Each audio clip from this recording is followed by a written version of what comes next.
Hi, my name is Lorraine, and I'm doing another video. If you'll give me just a second to clear, center, and balance my energy, we'll get started.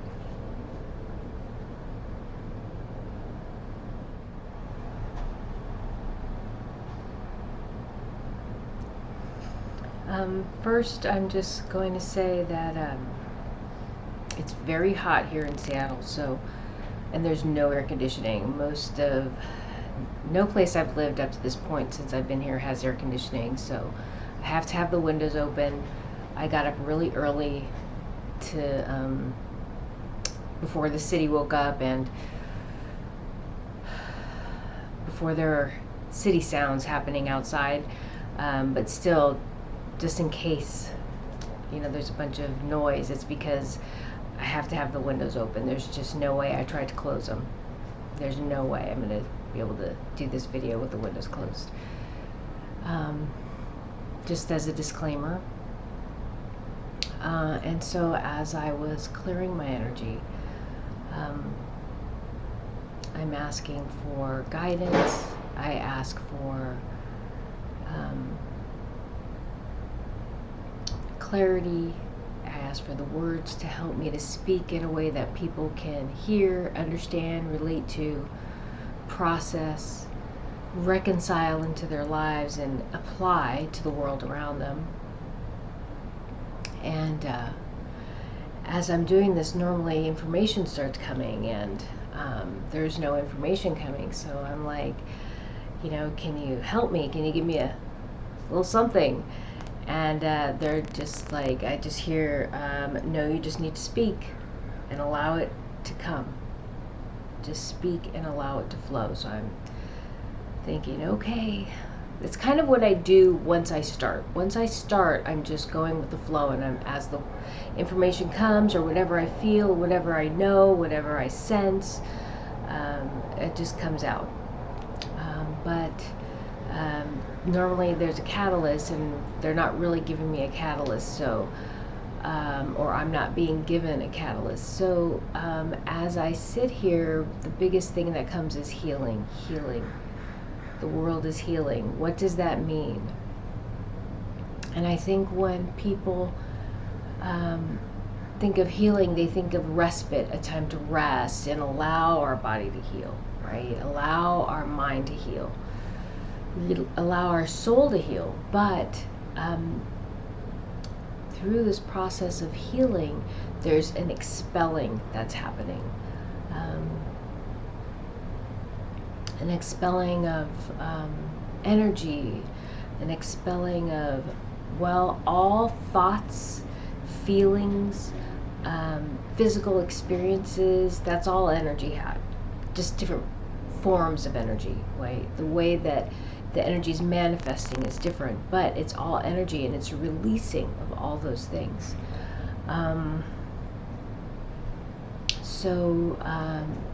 As we release the toxic nature of our lives, the toxic patterns of our lives, there has to be understanding and awareness that happens with those releases, okay? And just so you know, if I hear something really loud, I'm going to stop the video and I'll pick it up again. So there might be a lot more edits in this video than most, but sometimes it gets really loud. Sometimes there's people right outside my window and they sound like they're yelling in my window, and so I'll have to edit that stuff out if it happens. But I just needed to say that. But as we heal, there has to be an awareness, because if there's no awareness of the toxic patterns, behaviors, experiences that we've had or that we are engaging in currently, then there is no healing, okay? That's when I say that through my traumas, that I couldn't bury them and pretend like, through my traumas, I couldn't bury them and pretend like they couldn't happen. I had to move through them.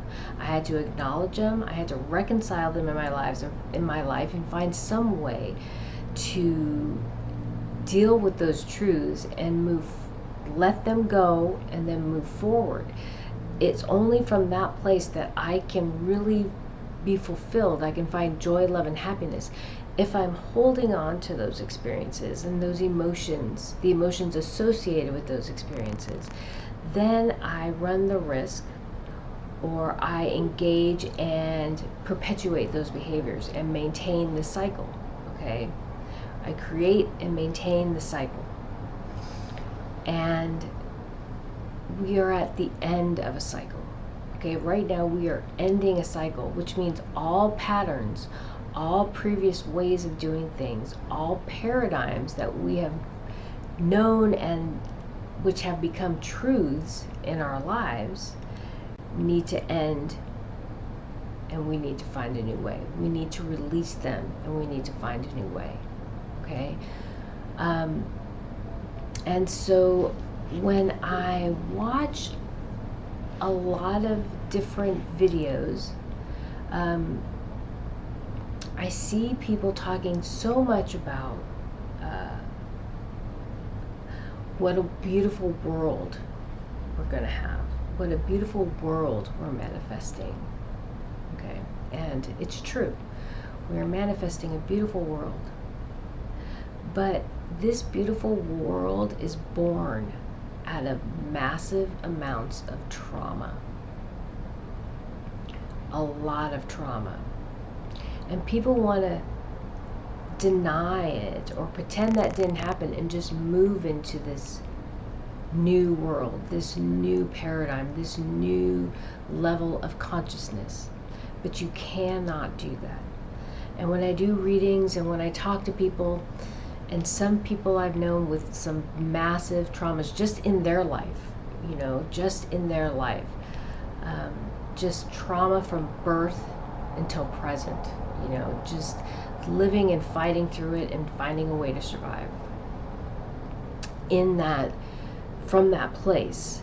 And when I've done readings and I've talked to different people, different walks of life, different experiences, but one of the things I say to them is,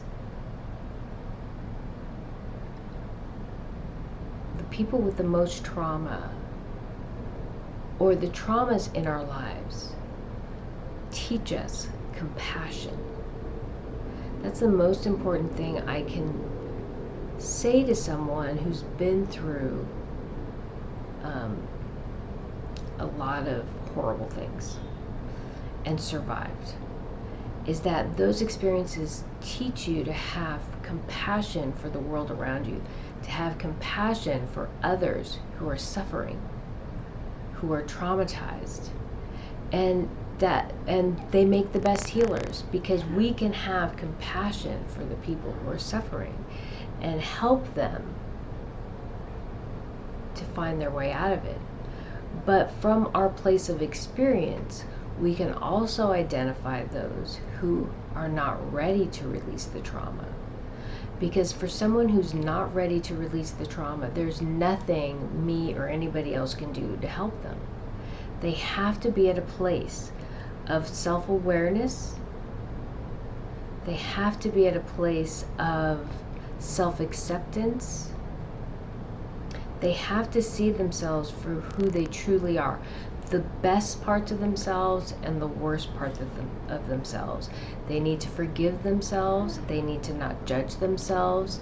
They need to understand that the past cannot be changed, but from the present, from this place, this present place, we can move forward and choose a different path, create change in our lives. We don't have to live from that place anymore.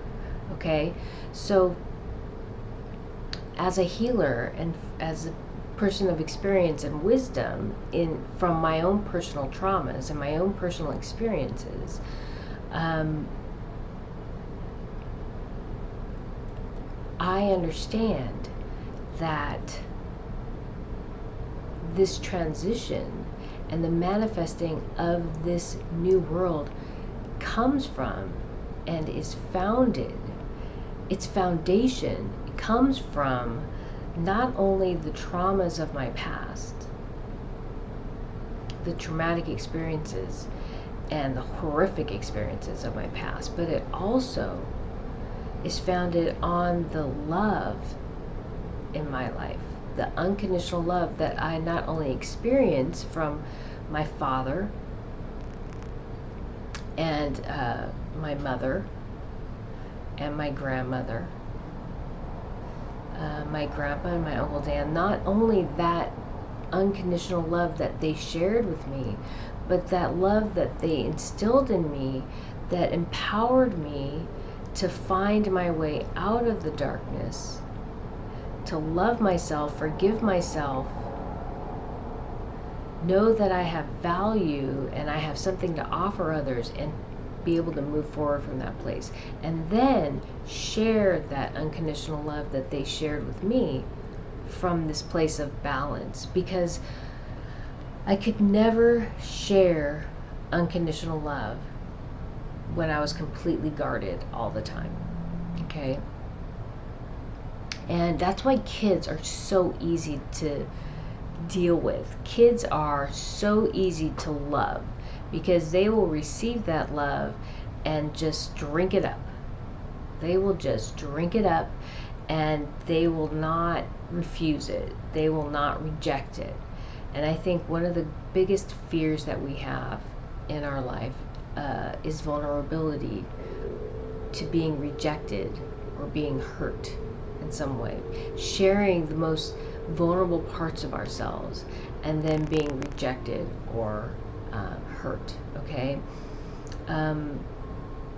That's why our children are our greatest treasure, because they embody the most beautiful parts of us, because they haven't been tainted yet, right? They haven't been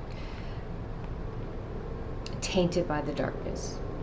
And so I know there's a lot of unsavory things happening and that are being imposed upon our children, but this phase that we're in will be very short-lived. That's another very strong.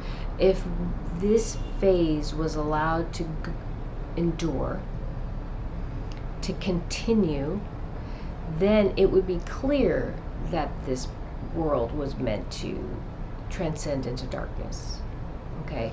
This world is not meant to transcend into darkness. This world is meant to transcend into light. And it is going to. Okay? Right now we are moving through and releasing the negativity.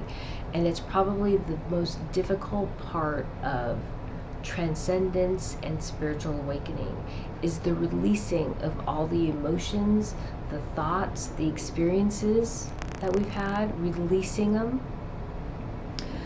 accepting them, releasing them, and rebuilding ourselves from that place of love and compassion for ourselves, love and compassion for the world around us, love and acceptance of ourselves, love and acceptance of the world around us, love and forgiveness of ourselves, love and forgiveness for the world around us.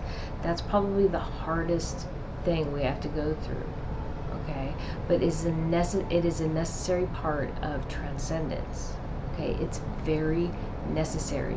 We're not going to go from, oh my God, this is so horrible, save me, yay, we're in a beautiful world. That's not how this is going to go. We have to be aware, we have to be keenly aware of what's happened in the world around us, in our lives, in the world around us. We have to accept it, release it, go through all those stages of grieving, of forgiveness, loving of self, loving of the world around us, loving of the people around us, and then moving forward. Now, loving and accepting and forgiving the people around us doesn't mean that we have to have them in our lives. Doesn't mean that they have to remain. Doesn't mean that they will remain. This part of our journey is very individual. We are unified always, okay? So I feel like I am everything, everywhere, and nowhere. I permeate all things. Unified always, never apart. So we are always unified. But in this moment, this journey is individual. this journey out of this, I'm going to say the 3D, because that's what everybody's using, and I think it's the best term to use, to transcend this 3D form. We have to release this 3D life of separation and then move into this idea of unity. So we know that we're unified. We can feel it. We can start to see it now. But as we move to this next level of transcendence and this new consciousness, we're at the very beginning. We're at the cusp. We're leaving one and we're entering another. We have an idea of what it's going to be like, but we don't know for sure. So we don't have a clear vision because we're manifesting it as we go. But we must release this 3D world, and not everybody's ready to release this 3D world. And so they won't remain here. There will not be multiple Earths where there's going to be a 3D Earth, a 3D Earth of light, a 3D Earth of darkness. There's not going to be that. Okay? The people who do not transcend from this world will be incarnating on a world in the Cepheus constellation that is being manifested at the same time as we who are transcending are manifesting new Earth. Okay? And I know that's difficult maybe for some people to hear, but that is what this moment of change is. The ending of a cycle begins a new cycle. And this new cycle of Mother Earth will be 5D, whatever that is. I don't know what it is. It's a new level of understanding consciousness.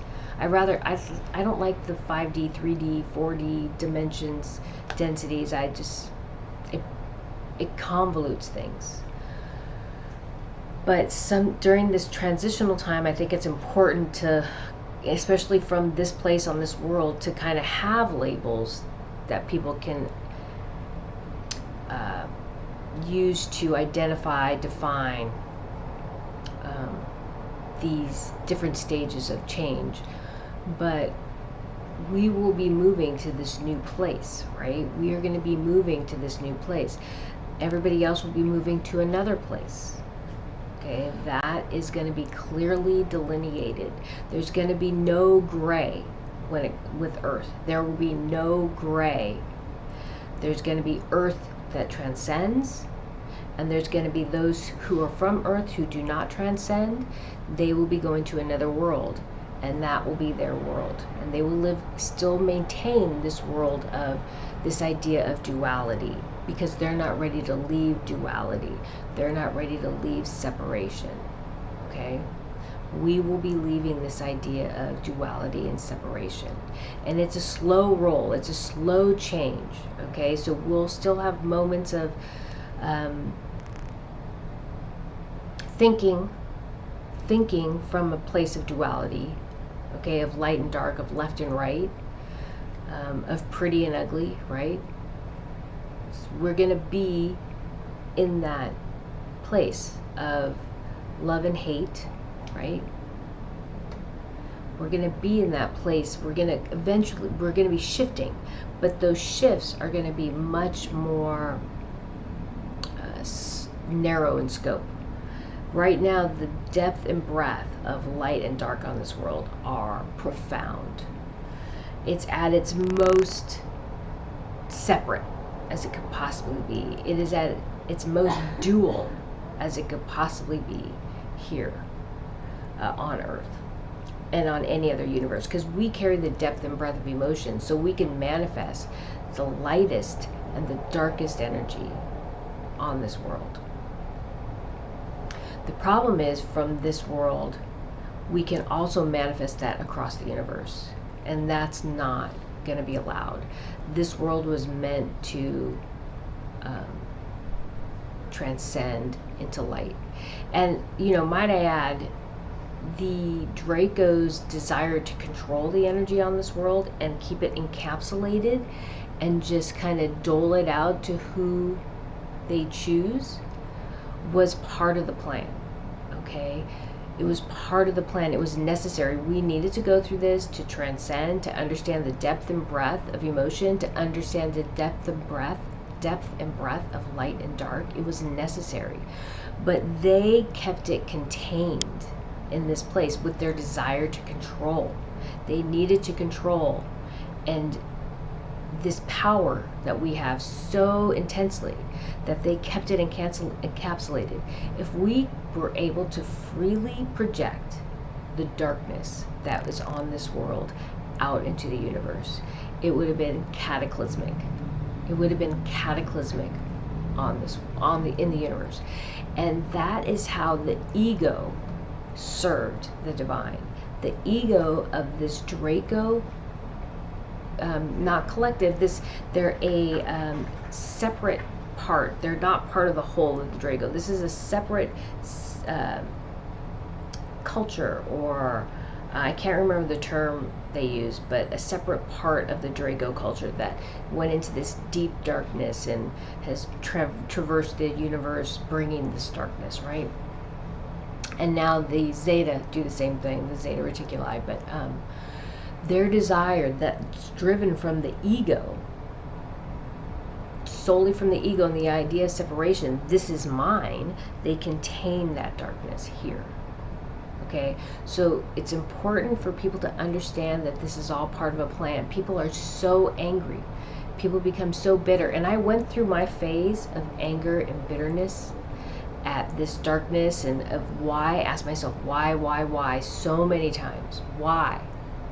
It has a purpose. All energy has a purpose. Okay? And those of us who have transcended and are transcending are keenly aware of the purpose. They are keenly aware of not only the power of light, they are aware of the power of dark, and they are aware of this necessity for both and what they do. Okay, we who are transcending from earth and who have mastered the emotional body, okay, those of us who have mastered the emotional body understand what happens if we move solely into light and project that loving energy. We know that power, and we know the power of the darkness. What happens if we allow ourselves to delve into the darkness? We know what happens if we allow ourselves to sit there and fester and project that energy. We know the destructive nature of that. And therefore we work diligently to maintain this balance, to sit in the middle, and to only allow small deviations, left to right, light to dark, okay? Love and hate, all those things, just very slight deviations, because we must honor both light and dark, because both serve a purpose, okay? Both serve a purpose, okay? And so as I say this, I'm reminded, the video I did last week, I had this segment towards the end that I actually edited out. It was not part of it felt disconnected from the rest of the video. And then as I was editing, I felt like it was too soon to convey that information. But now it's coming back to me, and I think it's appropriately placed here.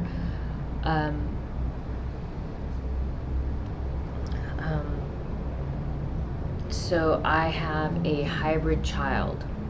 I have many hybrid children, actually, numerous.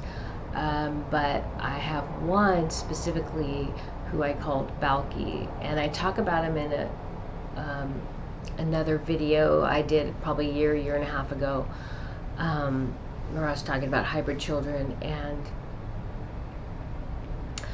I called him Balki because I figured, I called him Balki intuitively, but when I heard his name, I knew when he would have been conceived, which would have been somewhere in my early 20s, and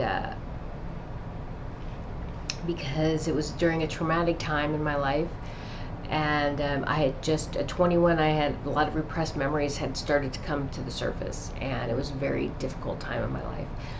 And Balki was a character in a show, Perfect Strangers, who was completely just like a little naive, but just filled with goodness. And he was not a threat to anybody, clearly. And at that point in my life, I was very, very guarded. So to see a character like that on TV made me feel that I could be myself, that I could be vulnerable, and I just really, in those moments of watching the show, I really enjoyed that energy, right? It made me feel relaxed. And so to name him Balki told me what he represented to me, okay, in my subconscious at that time, whether or not how much I knew.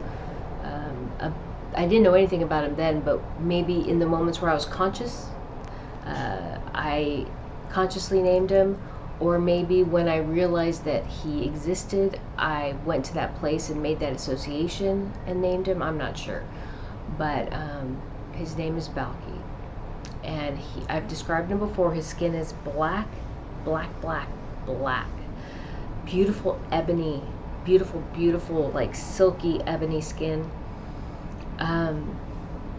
Face, everything black, and his eyes, the whites of his eyes are white, and then the irises are black. And his hair was red. His hair was a traditional, just a very traditional, what you would consider a redhead color. And it looked like the Rugrats. Rugrats were a cartoon, back in the early, like the 90s, I think, 1990s. And one of the characters, I think Chucky, had this wild hair. That's what his hair looked like, but red. Okay, so he had this beautiful ebony black skin, all black. Lips, everything, with white of his eyes are white, and then the irises were black, with this red wild hair. And he was like 3 when I saw him. And then he came back to me at another time. He was older, and I was like, wow, he was like a teenager, and his hair was all black, and I was like, and it was slicked back.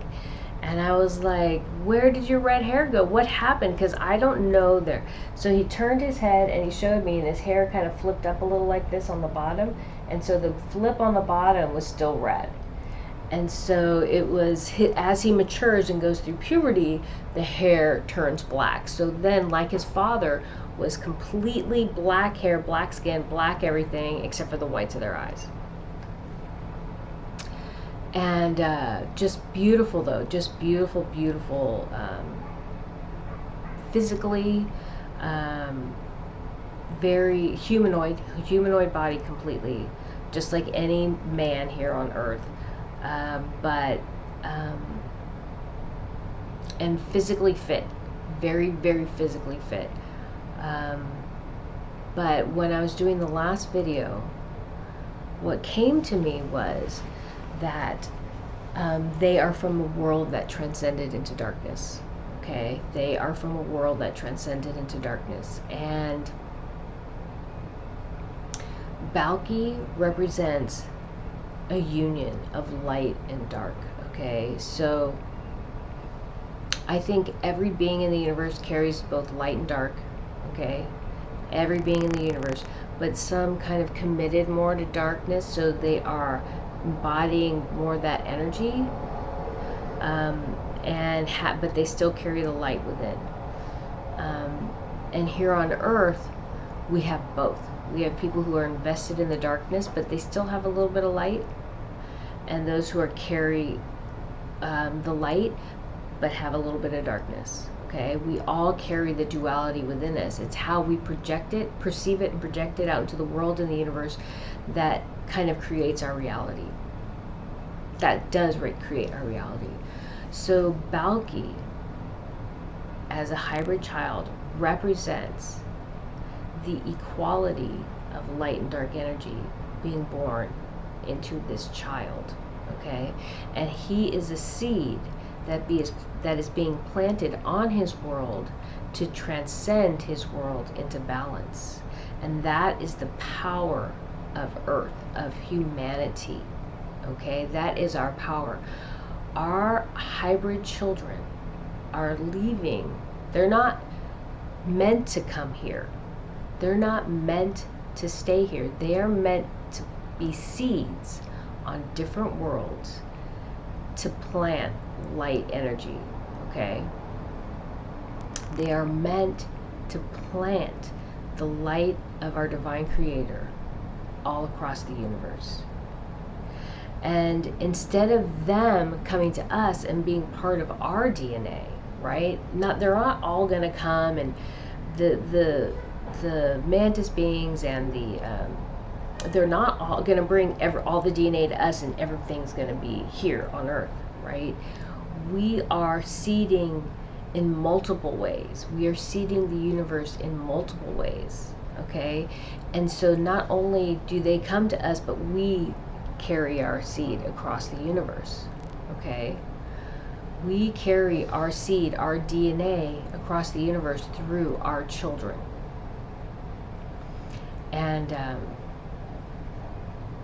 And so what that means is Balki, his father, is part of this transition. So there are many worlds ready to change, to create change. And that is inspired by humanity. That is inspired by Earth. What we've been through and what we've survived is inspirational, not only here on this world, but across the universe. That's what makes us kind of intimidating and a little bit scary, is that what we have endured and survived is seemingly unsurmountable and is unlike any other experience in any other world. And so they see that as a power. But if we're projecting that from love, from unconditional love, acceptance, patience, forgiveness, all those things, then we become the mothers and the fathers of the universe, who are sharing our love, our compassion, our kindness, our understanding, our wisdom with the children around us, okay? Just like our own kids. That's why everything starts at home. You know, that's why it is so important that we care for and love and make our children our priority, not our careers and not our wealth, okay? It starts from our children, whether it's on this world or another. And so how we treat our children dictates how we will treat our brothers and sisters, our fathers, grandfathers, mothers, grandmothers, nieces and nephews all across the universe, okay? So these moments of change, of transition, of transcendence are profound. They are beyond what anybody could possibly comprehend. And that's why that's why I say, and when I hear other people say the same things, I affirm that and I support that, that if you're focusing on the minutia of what's happening here on a day-to-day basis, whether it be politics, whether it be war, whether it be gas prices, you're failing to see what we are manifesting energetically through our thoughts and through our minds, our heart, our spirit. It's creating, that's what's creating the world, whether you're creating the darkness in your world or you're creating the light in your world, okay? Everybody who's seeing this from a higher perspective and can see the path and purpose of Mother Earth and Father Sun and what they are doing on this world for us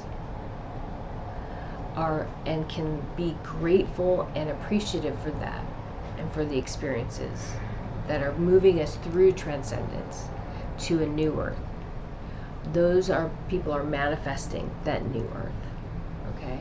But if you are focusing on the minutia, the negative, the war, the anger, the bitterness, the political paradigms, the political agendas, the segregation, the separation, if you're focusing on what I would call the minutia, then you are manifesting the world in Cepheus. You are manifesting the world you will be living on in your next incarnation. And so I have so much great gratitude, so much gratitude to Balki and his father who lives in this darkness, who has taken it upon himself to step out of the paradigm of his world to create the change that his world needs, and to be a catalyst for that change is powerful. And there are many other people on many other worlds doing the same thing.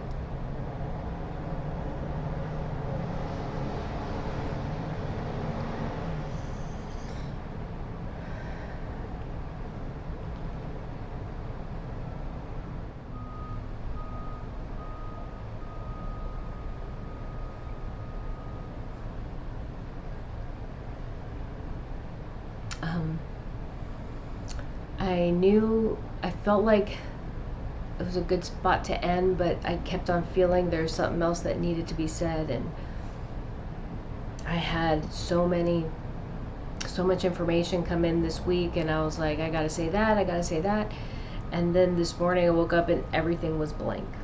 I was like, I don't know what I'm supposed to say. Well, and then they said, you need to just speak.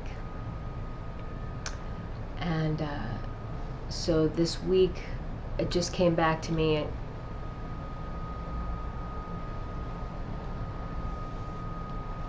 And so there's people who are just very strong. And I don't, so wait, let me just, give me a second.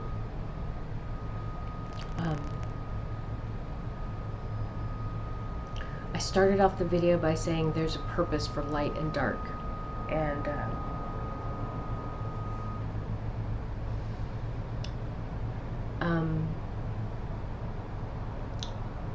so I was raised Catholic, so I want to say God has many angels, right?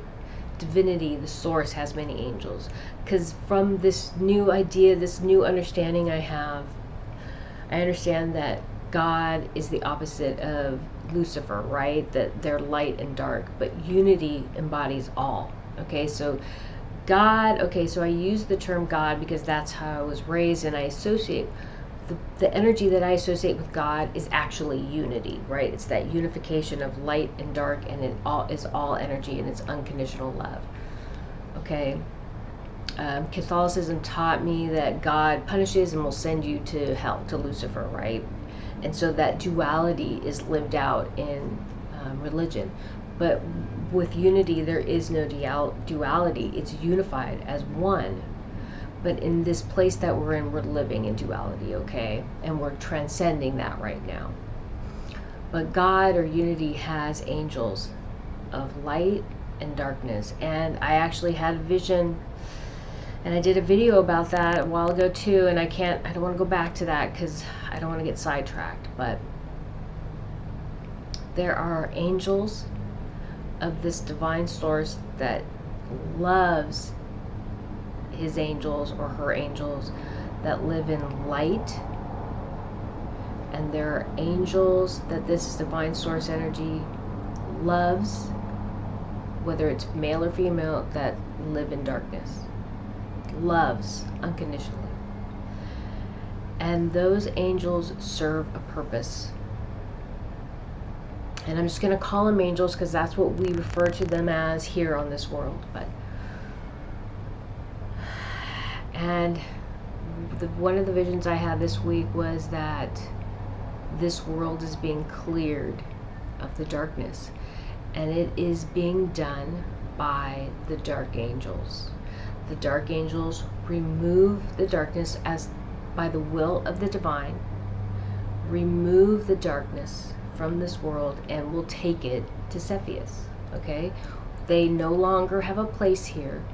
They are living in duality, and the purpose of that dark energy is to manifest the negative part of duality, because there's a positive and a negative charge in the universe, okay? And so that positive and negative charge is not going to exist here on this world, at least not the way it used to. And so as its job, this dark energy, the negative charge, is removing that, those people still living from that place of separation, from duality, to another world. Okay, so I could see that these angels coming in and sweeping through and lifting that energy out. And so when I had that vision of the four horsemen coming up out of the bog, the peat bog in Scotland, they're coming up from the earth, and I think of, you know, Hades, I think of hell, I think of that darkness. They're coming and they're removing. They're coming from hell, they're coming from the darkness to remove the darkness from this world. Okay? And that is inspired. That was the seal from Revelation was broken by the angel. Okay, it was an angel who broke the seal, and it's angels that are removing the darkness from this world. Okay? And so the darkness, there is so much darkness on this world. But I also said in the last video that I must bear witness. And I can't just bear witness of sunshine and lollipops. I cannot see this world only from love. Okay? I have to experience the darkness. And I had to move through the darkness. I had to move through the darkness in order to bear witness. I had to move through the darkness so I can experience it and bear witness, but then also release it, reconcile it and release it, so I can create the change that this world needs, and I can manifest the world that this that Mother Earth is to become. Okay? And I say that because there are so many people who have experienced the depth of the darkness. And the depth from childhood into adulthood. And are fighting their way out of it. But they're some of the best people I've ever met. They're some of the best people I've ever met. But like me, they have all this armor. When I was younger, you could not come within 3 feet of me. Very few people made it in that space. And they have the armor, their armor of protection, you know, and that doesn't make them bad people. That just means that they've had a lot of stuff happen in their life and they need to shield themselves, because we can only take so much. Okay? Most of us can only take so much. And so it is when we reach our bottom or our most painful points of life that we're inspired to find a new way. There's got to be a new way. There's got to be a different way. There's got to be a better way. And we start seeking it out. And most of the time, it's undercover. We don't want people to know. Because if you let people know, you might lose the support that you have, right? If you let people know what you're doing, what you're thinking, what you're trying, they might not accept it. And they might reject you. And then you're alone, right? So we do it undercover until we come to a point of healing where we can reveal the truths that we've come, that have helped us come to a place of reconciling our past, that teach us to love ourselves and to have confidence in ourselves, to the point where we're okay with releasing so much of what's happening in the world around us. Not only material things, people. It's probably the hardest part, is releasing people. And then even me still trusting people. You know, just trusting. You know, my betrayals are very difficult for me.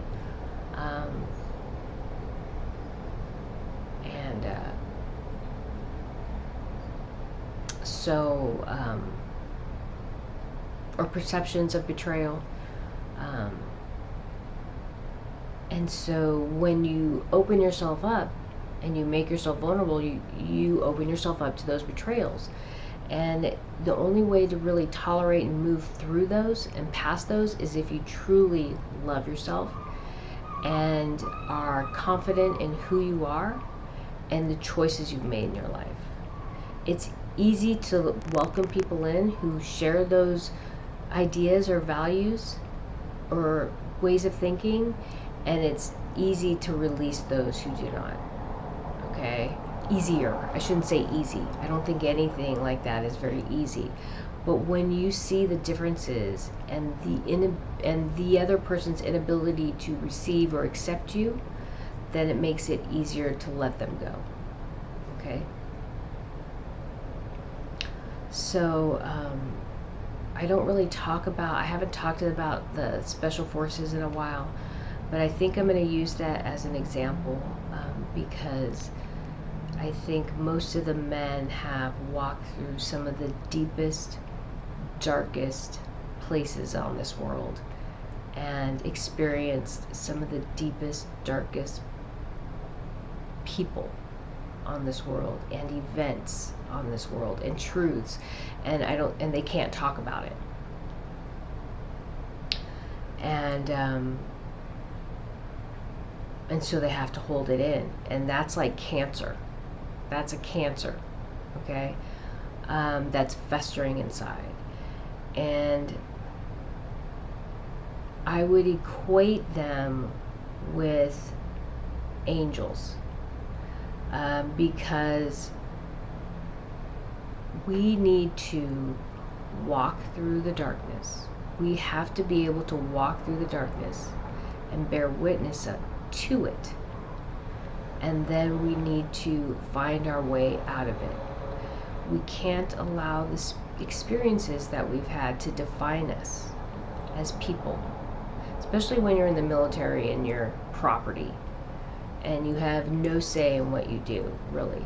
If you refuse to do whatever's being asked of you, the consequences are pretty steep. And so you do what you were trained to do. And everybody has a right to survive. It's innate in our makeup. Survival is innate. Okay?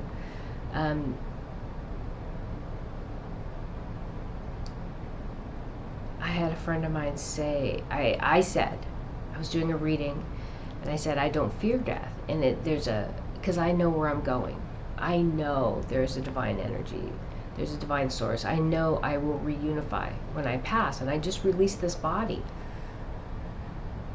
And I transmute into something else. I become spirit again. I become energy. And then I can manifest in a new world, physically. But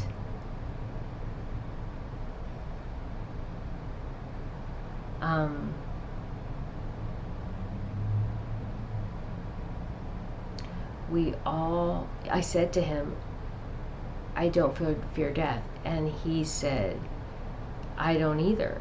He goes, on the contrary, I welcome it.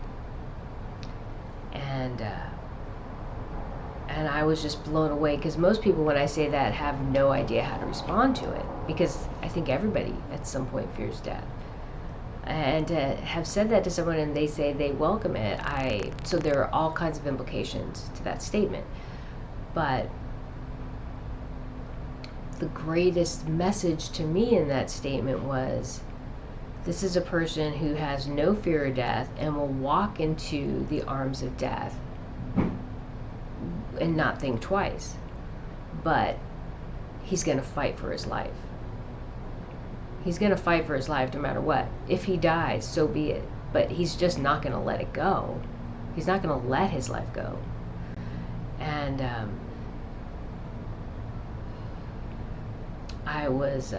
and so the more I learn, the more I know, the more honor and respect I have for that person in their journey. But I would say, for all these men to in order to find some way to reconcile the experiences without getting the help that you probably need, because if you talk about it, anything, it's hugely problematic, right? Is to understand that you always did the best that you could. You always did what was asked, and that the idea that you were fighting for your country and the people you love is true, but not the way that they said it. Okay, not the way that you took it. So what they said to you and what they sold to you was a lie. But when you were born into this world, when I was born into this world, and many others like us, we had agreed to a plan, and we are the strongest of energies. And I've asked why I'm so unique. I asked why I can do what other people can't, why I can endure what most can't, and why you can endure what most can't. Because we're not all equal. We're all the same. We're all energy. But there's something about certain parts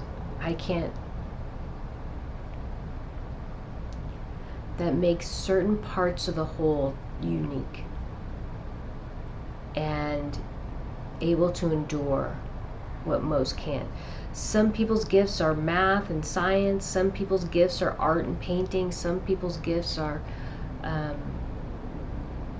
working with animals. Some people's gifts are working with children. Other people can endure physical, spiritual, psychological traumas and fight their way out of it and still find their path and purpose. They can still find perspective and release those experiences and know, regardless of what the world says or what people say to judge, they were not there. They did not experience it. And we're good people because we made it out alive. Whatever we had to do to survive was necessary because we had something that we were meant to do on this world that had profound meaning for this world.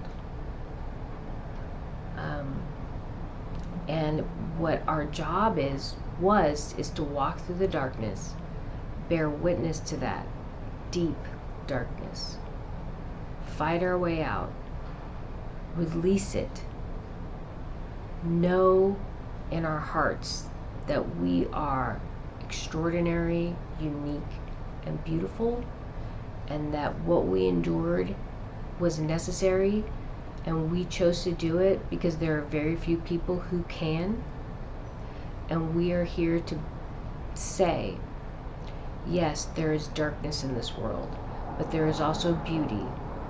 There is also beauty beyond belief, and I can show you that through my words, through my experiences, through my actions, through educating you on what that darkness looked like and how I didn't allow it to taint me and darken my lens forever, okay, or for my existence on this world.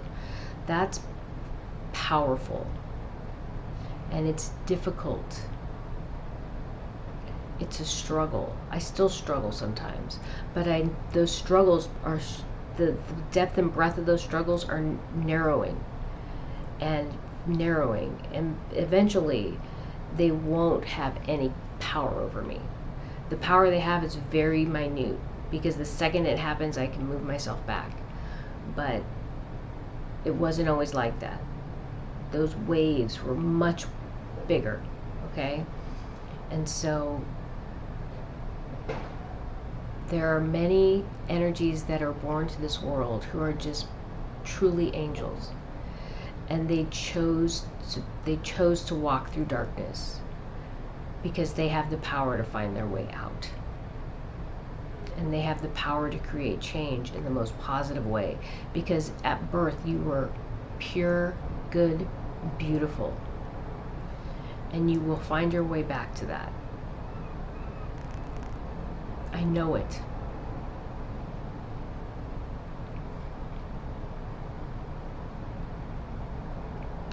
And so when those visions came in last week, it was very difficult for me. But those are important words and important energy to share for people who are struggling.